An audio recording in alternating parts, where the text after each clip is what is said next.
Hey, what's up, everybody? It's just Charles Sebastian, and welcome you guys to another episode of the DREAMERSPRO show, where we cover everything from sports, hot topics, classic debates, entertainment, and we give you guys a fresh perspective on things and how we see them in today, man. We got another ridiculous show for you guys. But before we get into it, please make sure you like the video and sub to the channel. So, these guys are really out here trying to rewrite history and warp the minds of NBA fans. I'm really beginning to believe that these guys at Clutch, that's their goal. Their goal now is to just go back and try to rewrite history, act like the things that we saw we didn't see, and it seems like a concerted effort. Lebron has certainly been doing this on his show, Mind the Game with Steve Nash. Just recently, he was responding to people who used to criticize him for not shaking his opponent's hands. Then on the show, he says the reason he didn't shake opponents' hands was because he had to rush to the back to get treatment, right? And people, when they started noticing that he would do the same when they were winning, even in wins, they were like, oh, that's not the case. I'm like, bro, there's videos out there of you yourself saying that you refused to shake opponents' hands, and you didn't say anything about going to the back to get treatment. This is going all the way back to Cleveland. And I'm just sitting there, I'm like, who are these guys trying to fool? Like, who are they trying to fool? So, as you guys know, LeBron recently went on the Pat McAfee show. He made all type of headlines there. And now it looks like his agent and CEO of Clutch Sports, Rich Paul, also went for a visit on the Pat McAfee show. And during his visit, they talked about a bunch of things. They talked about the play-in tournament. They talked about the firing of Mike Malone. They talked about, I think, the Golden State. They talked about a whole bunch of things. But while they were talking, I think they got to the point where they were talking about team construction and all of that stuff. And the conversation of like big threes came up. And in typical Clutch Sports fashion, these guys literally went out there and tried to change history once again. And what Rich Paul said absolutely floored me. This dude went up there and said that you can't really consider the big three in Miami were not considered a big three. It was a big two. And I'm sitting there listening to this. I'm like, you can't be serious. You cannot even be serious right now. But before I even get into what Rich Paul had to say, today's video is brought to you by our sponsor, Game Time. One of the things I love the most is making unforgettable memories with family and friends. And one of the things I hate the most is overpaying for tickets only to find out that there was a better deal out there. That's one of the reasons I started using Game Time. Game Time is the easy go-to app for last-minute tickets to sports, concert, and theater events across 60 plus states in the US and Canada. Game Time saves me time, money, and stress by curating only the best deals, so I'm not wasting a whole bunch of time scrolling through overpriced tickets. Game Time Picks is my favorite tool. It highlights the best value seats instantly.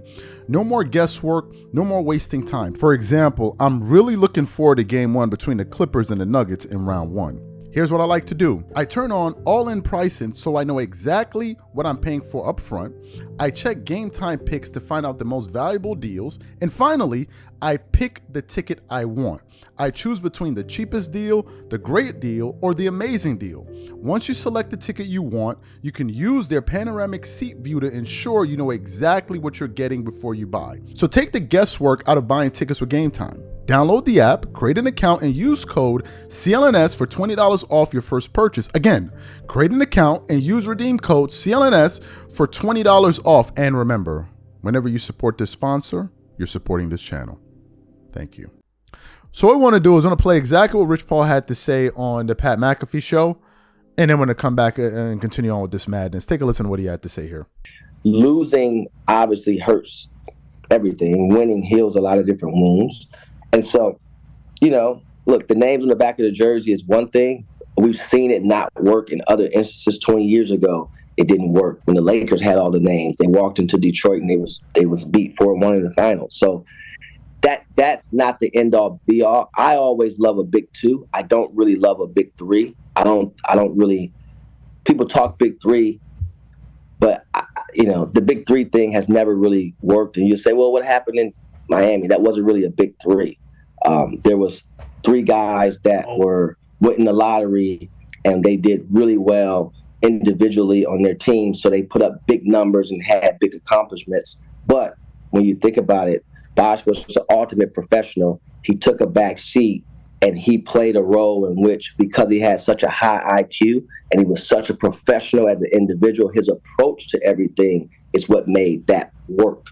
When you look in Boston, okay, you can say Ray Allen and Kevin Garnett and Paul Pierce was a big three. Again, Rondo. Thinking about names, but the way that offense was ran, Rondo's capability during that time, it was a lot different. When you seen people go for that, it never really worked. And I've had this conversation with several different, owners of teams, and having this debate whether you go big three, whether you not go big three. I like a big two in depth is what I like.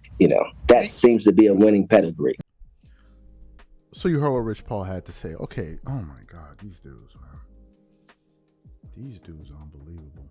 Okay, so let's break it down first of all. This dude said Chris Bosh was essentially a role player. Okay, let's go through Chris Bosh's numbers before he got to Miami Heat. The year before he got to the Miami Heat, he averaged 24 points a game on 51% shooting from the field. He was getting you 24, 10.8 rebounds, 2.4 assists, 1 block per game. The Toronto Raptors were making the playoffs every single year. The year prior to that, he averaged 22.7 on 49% shooting from the field and 10 rebounds. Now, some people say 24, 25. Yeah, you got to go back to the era. Teams were scoring around 105 points per game. If you adjust those numbers to today's numbers, that's about 26 to 28 points per game. He was averaging with more rebounds. You translate these rebounds to today's numbers, that's about 13, 14 rebounds per game. That was Chris Bosh. Okay, now let's look at the person that he tried to diminish right now. Chris Bosh was an 11-time All-Star. He made the All-NBA second team. This was before he was an All-NBA player, even before he got to Miami. I already read you off his numbers. Let's get to another player, right? Dwayne Wade. Well, before LeBron joined the Miami Heat, that year Dwayne Wade led the league in scoring. Now, the team had a horrible record, but he was the number one scorer in the NBA, and he was already a Finals MVP, All-NBA caliber player, multiple time All-Star. And in the 2012, I believe 2011 or 2012-13 season, if I'm not mistaken, the Miami Heat, this team that wasn't a super team, had a record 22-game winning streak in the 2012-2013 season. A 22-game winning streak. This team was so much of a super team that people like Michael Jordan and others were calling out the Miami Heat. Michael Jordan said, when I played in the NBA, it was more about a competitive thing. I was trying to beat these guys instead of join them, right? LeBron himself went out there on stage and said, not 1, not 2, not 3, not 4, not 5, not... Let me ask y'all a question. Before LeBron said that, before he joined the Miami Heat, when did he ever say that? Let me ask you guys, since he left the Miami Heat, when did he ever say that? Now, the question is, why did he feel like they were going to win 6 or 7 championships? The reason he felt they were going to win 6 or 7 championships was because they were a bloody super team. We all know this. Don't try to rewrite history. Don't try to rewrite history. Because what they're doing is they're trying to rewrite history and make it seem like, oh no, the teams that LeBron, they weren't really that great. So therefore, we can't really hold it against them that he actually lost because they really weren't that great. Cut it out, bro. Cut it out. That was a super team. Period. End of story. They were a super team. They had 2 top 5 players on the same team. And a top 10 player or 15 player, whatever you want to call it, in Chris Bosh. Now, back then, they had some really good players in the NBA too. But Chris Bosh was like a top 15 player. But he was really, really good, and he was a perennial all-star. You had 3 all-star players on the same roster. 3 of them. One of them was a Finals MVP. One of them was a guy that they were saying is the best player in the league. Like, what are we talking about? Of course it was of course It was a super team. So the question is, why are they trying to change it up now? Because they're trying to change it up now, as I just said, to try to make it seem like, oh, LeBron losing, oh, that wasn't really his fault. It wasn't a super team. Then he went on to talk about the big three in Miami, in Boston was, the big three in Boston were a super team, bro. The first year they got together, they won 66 games and they won the championship that year. Yes, they had a couple of tough rounds in the playoffs, but they won the championship. That same year, the Boston Celtics had 3 Hall of Famers. 3 of them. Now, they were in their 30s, but 3 of them. The Miami Heat had 3 Hall of Famers in their 20s. That's the fundamental difference. That's why it was more egregious when Miami did it. It wasn't like as if Boston didn't do it, but those guys got together as a last hurrah, a last shot to win a championship. Because KG had been against it, although there were times where I think he said he almost joined, but he had been so against joining other superstar players. So when he did it, he joined in his 30s. We all know this. So why are y'all trying to rewrite history? Why are y'all trying to rewrite history and act like it's, and then in the end of all of this, the person that gets diminished the most is Chris Bosh. It's Chris Bosh. Chris Bosh, before he joined the Miami Heat, was a 24-10 guy. The very next season he became a Miami Heat, he never averaged 20 points for the next 1, 2, 3, 4, 5 years. He didn't average 20 for the next 5 years playing with LeBron James because he sacrificed his game. But to call Chris Bosh a role player is ridiculous. He was leading his team to the playoffs. What are we talking about, bro?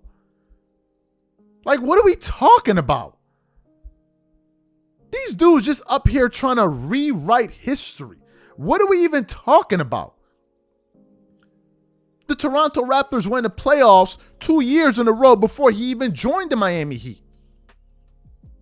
In 2007, he averaged 17 and a half in the playoffs. I don't remember how. When did Chris Bosh come into the NBA? He came into the NBA when?